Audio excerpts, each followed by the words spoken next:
నమస్తే, welcome to okay TV. So మనతో పాటు అయితే ఇక్కడ ప్రజెంట్ మనమైతే ధర్నా చౌక్ లో ఉన్నాము. ఇక్కడ ఏఐటీసీ వాళ్ళు అయితే ధర్నా చేస్తున్నారు. అసలు ఎందుకు చేస్తున్నారు ఏంటి అనేది అయితే తెలుసుకుందాం. సో సార్, అసలు చెప్పండి, అసలు మీరు ధర్నా ఎందుకు చేస్తున్నారు, దేని కోసం చేస్తున్నారు? ఈరోజు తెలంగాణ రాష్ట్ర వ్యాప్తంగా ఉన్న ఆటో, క్యాబ్, మినీ ట్రాన్స్పోర్ట్ డ్రైవర్ల సమస్యలు పరిష్కరించాలని ఏఐటీసీ మోటార్ వర్కర్స్ యూనియన్ ఆధ్వర్యంలో ఇవాళ ఇందిరా పార్క్ దగ్గర ప్రభుత్వం కళ్ళు తెరిపించడానికి ధర్నాలు నిర్వహిస్తూ ఉన్నాం. గత పాలకులు 10 సంవత్సరాలు పరిపాలించిన పాలకులు అనేకసార్లు ఆందోళన చేసిన ఆటో డ్రైవర్ల సమస్యలు పట్టించుకోపోగా ఇవాళ ముసల కన్నీరు కారుస్తూ ఉన్నారు. 9 సంవత్సరాల కాలంలో అనేక సార్లు ఉద్యమాలు చేశాం. సంక్షేమ బోర్డు ఏర్పాటు చేయమన్నాం. అప్పుడు తెలంగాణ ఉద్యమ టైంలో మాజీ ముఖ్యమంత్రి గారు ఆటో డ్రైవర్లకి 450 రూపాయలు ట్యాక్స్ రద్దు చేసి మా జేబులోంచి 50 రూపాయలు 450 రూపాయలు ముంగల జేబులో పెట్టి వెనక జేబులోంచి ఇన్సూరెన్స్ పెంచి 12,000 రూపాయలు 13,000 రూపాయలు కూడా పెంచిన ఘనత మాజీ ముఖ్యమంత్రి గారికి దక్కిద్దని కూడా నేను ఏఐటీసీగా చెప్పదలుచుకున్నాను. అదేవిధంగా గతంలో మోటార్ కార్మిక చట్టం ప్రకారం మోటార్ కార్మిక చట్టం లైసెన్సు 450 లైసెన్స్ని 1000 రూపాయలు పెంచిన ఘనత కూడా గత ప్రభుత్వ పాలకులని కూడా నేను తెలియజేస్తూ ఉన్నాను. ఇవాళ ఆటో కార్మికులకి సంక్షేమ బోర్డు ఏర్పాటు చేయమన్నాం. సంక్షేమ బోర్డు ఏర్పాటు చేయకపోగా ఇవాళ ఆటో డ్రైవర్లు అనేక ఇబ్బందులు పెడతా ఉన్నారు. ఇకపోతే తెలంగాణ రాష్ట్ర ప్రభుత్వంలో నూతనంగా అధికారంలోకి వచ్చిన కాంగ్రెస్ ప్రభుత్వం అనేక సార్లు 7 నెలల కాలంలో కూడా ఆటో డ్రైవర్లకి ఒక్క సంక్షేమ బోర్డు కూడా ఏర్పాటు చేయలేదు. దానికి నిరసనగా ఇవాళ ఇందిరా పార్క్ దగ్గర ధర్నా నిర్వహిస్తూ ఉన్నాం. ముఖ్యంగా మెయిన్ డిమాండ్ మహాలక్ష్మి పథకం వల్ల నష్టపోయిన ఆటో డ్రైవర్లకి సంవత్సరానికి 12,000 రూపాయలు ఇవ్వాలి. తక్షణమే ఆటో డ్రైవర్లకు సంక్షేమ బోర్డు ఏర్పాటు చేయాలి. అదేవిధంగా హైదరాబాద్ సిటీ పరిధిలో ఉన్న మీటర్ ఛార్జీలు తక్షణమే పెంచాలి.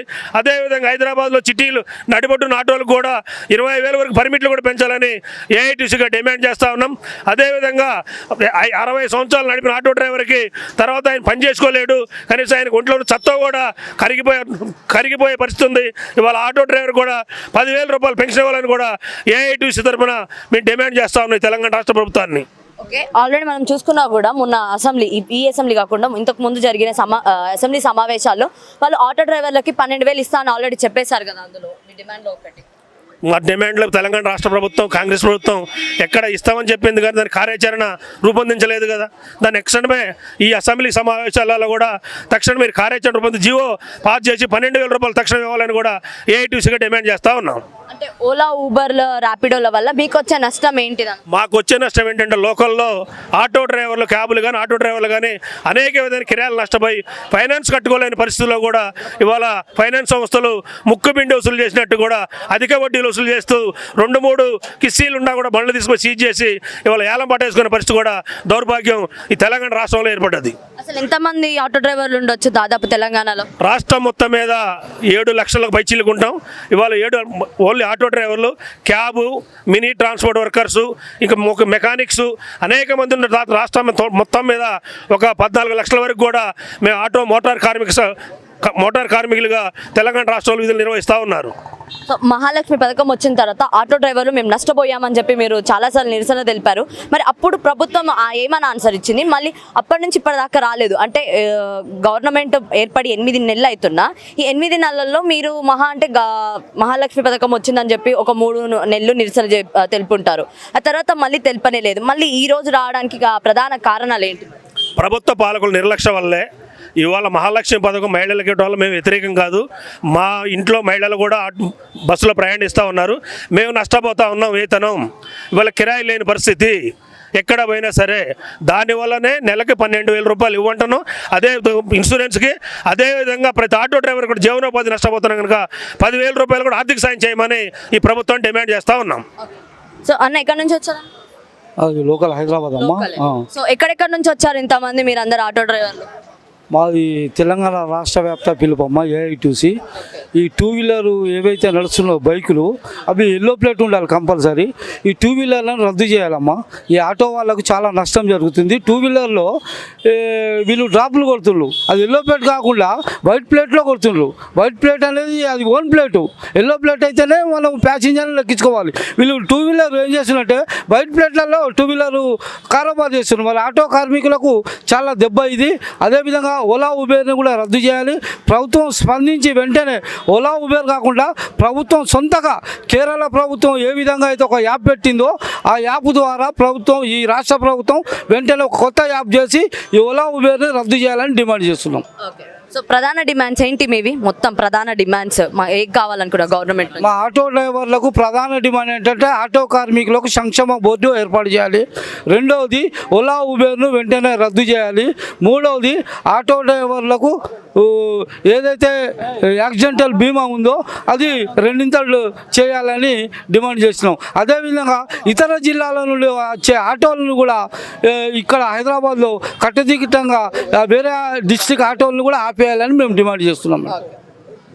చెప్పండి అన్న, అసలు ఇంత ఎత్తున మీరు గ్యాదర్ అయ్యారు కదా, ఇంత భారీ ఎత్తున, అసలు ప్రభుత్వం నుంచి మీరు ఏం కోరుకుంటున్నారు?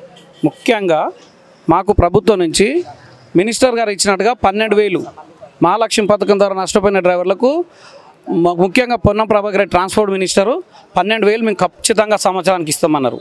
అవి మేము ఇవ్వాలని కోరుచున్నాం. ఆల్రెడీ హామీ ఇచ్చాడు కాబట్టి అదొకటి సంక్షేమ బోర్డు ఏర్పాటు చేయాలి. ముఖ్యంగా ఇతర జిల్లాలు ఈ సంక్షేమ బోర్డు వలన నష్టపోతున్న ఆర్టీసీ బస్ ఫ్రీ బస్ వలన హైదరాబాద్లో అన్ని జిల్లాలు వచ్చి తెలంగాణ జిల్లాలో మొత్తం వచ్చి మన హైదరాబాద్ మీద పడ్డాయి కాబట్టి డ్రైవర్లంతా చాట్ల తాడు పోసి కుక్కల కొట్లాట పెట్టినట్టుగా మేము చాలా బాధ ఉన్నాం. కాబట్టి ఇతర జిల్లాల ఆటోల్ని కట్టడి చేయాలి. టూ వీలర్ బైకులు నాన్ ట్రాన్స్పోర్ట్ అండి మా ట్రాన్స్పోర్టు. అసలు two wheeler Ola Uber app తీసుకొని అసలు రవాణా చేయడం ఏందండి? ఎవరు ఇచ్చిన పర్మిషన్ ఇది? గవర్నమెంట్ దీన్ని కూడా కట్టడి చేయవలసిందిగా కోరుచున్నాం. సంక్షేమ బోర్డు చేయాలి. సంక్షేమ బోర్డు వల్ల సర్వరోగ నివారణ కాబట్టి సంక్షేమ బోర్డు ద్వారా అన్ని మాకు పథకాలు వస్తాయి కాబట్టి సంక్షేమ బోర్డు ఏర్పాటు చేయాలి. ఇతర జిల్లాల ఆటోలని కట్టడి చేయాలి. ఓలా యూబర్ బైకుల్ని కట్టడి చేయాలి. మళ్ళీ ఇన్సూరెన్స్ రేట్లు మేము కట్టుకోలేని పరిస్థితి. ఇన్సూరెన్స్ రేట్లు కూడా గవర్నమెంటే భరించాలి. మాకు ఆటో ఇన్సూరెన్స్ ముఖ్యంగా ఇంకా మాకు మొదలైన అని ఇంకా చేయవలసిందిగా కోరుచున్నాం. అన్న, ఎప్పటి నుంచి మీరు డ్రైవింగ్ చేస్తున్నారు? నేను 20 ఇయర్స్ నుంచి చేస్తున్నాను. 20 ఇయర్స్. సో ఈ 20 ఇయర్స్లో ఎలా ఉండే, ఇప్పుడు ప్రభుత్వం మారిన తర్వాత ఎలా ఉంది? అంటే మహాలక్ష్మి పథకం వచ్చిన తర్వాత 20 ఇయర్స్లో నుంచి మేము దాదాపుగా ఇంటికి 1000 నుంచి 800 రూపాయలు, 1000 లోపల నుంచి 500 నుంచి 800, 700 సంపాదించేటోళ్ళం. ఇప్పుడు మాత్రం 200, 300 తీసుకోవాలంటే చాలా ఇబ్బందిగా ఉంది మేడం. అంటే గడుస్తుంది అసలు ఇంట్లో? మరి చాలా గడవట్లేదు మేడం. అసలు ఏం చేస్తున్నాం? ఇక వేరే పని చేయలేక, ఇంకో పని కొత్త పని చేయలేక, సావలేక, బతకలేక ఇప్పటికీ 40 మంది 50 మంది 40-50 మంది ఆత్మహత్య చేసుకోవడం కూడా ఆటో డ్రైవర్లు జరిగింది. చాలా ఇబ్బంది పరిస్థితిలో ఉన్నాం మేము. మరి ఆటో డ్రైవర్లు ఆత్మహత్య చేసుకున్నారు కదా, కనీసం మరి గవర్నమెంట్ వాళ్ళకి ఏమైనా ఇవ్వడం కానీ లేకపోతే వాళ్ళని ఆదుకోవడం ఏమైనా చేసిందా? ఏం చేయలేదు. గవర్నమెంట్ వచ్చినప్పుడు సంది ఓట్లు ఉన్నాయి, ఎంపీ ఎలక్షన్లు, ఎమ్మెల్యే ఎలక్షన్లు కాలక్షేపం చేసింది తప్ప ఇప్పుడు 8 నెలల సంది మాకు హామీలు ఇచ్చింది తప్ప నెరవేర్చడంలో ఎటువంటి విప్లవం అయిపోయిందండి. ఏం చేయలేదు మాకు. ఏం చేయలేదు. మరి ఇప్పుడు కనుక ప్రభుత్వం మీ డిమాండ్లని కనుక నెరవేర్చకపోతే నెక్స్ట్ కార్యాచరణ ఎలా ఉండబోతుంది? నెక్స్ట్ కార్యాచరణ ప్రతి ఒక్క ఆటో డ్రైవరు రోడ్డు మీదకి ఎక్కుతుండు. రోడ్డు మీదకి ఎక్కి ఎక్కడ గల్లీలు అక్కడ బంద్ పెట్టడానికైనా సిద్ధంగా ఉన్నాం. పెద్ద ఎత్తున విజృంభించి గల్లీ స్తంభింపజేయడానికి గవర్నమెంట్ మీద మేము సిద్ధంగా ఉన్నామని తెలియజేస్తూ ఉన్నాం. చాలా ఆగ్రహంగా ఉన్నారు డ్రైవర్లు, చాలా ఆకలి మంటతో ఉన్నారు. రోడ్డు మీకు ఎక్కిరంటే హైదరాబాద్ అంతా అతలకుతలం చేయడానికి సిద్ధంగా ఉన్నాం మేము.